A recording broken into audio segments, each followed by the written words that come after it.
Have you ever imagined the horror of a daily plane crash, with all passengers losing their lives? Now imagine this happening every single day. This is the grim reality of the opioid epidemic in America. It's as if 357 of our fellow citizens are lost in a horrendous accident. Not yearly, not monthly, but every single day. This is a preventable tragedy, a looming threat that's stealing more American lives than any war or disease. The opioid epidemic, a preventable catastrophe, is taking the lives of hundreds of Americans daily. And yet, the fight against it is hampered by barriers to life-saving medications. Life-saving medications such as Suboxone and Methadone are proven to reduce fatalities, but their access is hindered by regulatory hurdles. Imagine this.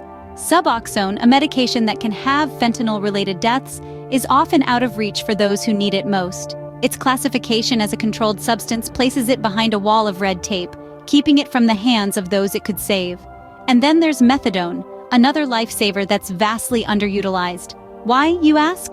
It's down to restrictive dispensing regulations that limit its reach. But change is on the horizon. The MODA Act is aiming to dismantle these barriers, pushing to allow specialist physicians to prescribe methadone in outpatient settings. These medications aren't just chemical compounds in a bottle, they are lifelines, potential game changers in the fight against the opioid epidemic.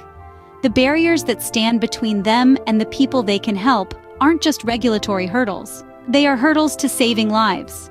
Overdose prevention lifelines like the Never Use Alone line and Massachusetts Overdose Prevention Helpline provide crucial support, yet lack federal funding. They stand as beacons of hope, extending a lifeline to those grappling with addiction. However, the absence of sufficient funding casts a dark shadow over their potential.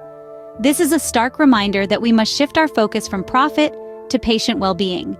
It's high time we invest in these lifelines, as they are vital in the fight against the opioid epidemic. Addressing the opioid epidemic is not just about numbers, it's about lives. Lives that could be saved by removing barriers to life-saving medications and providing adequate support systems.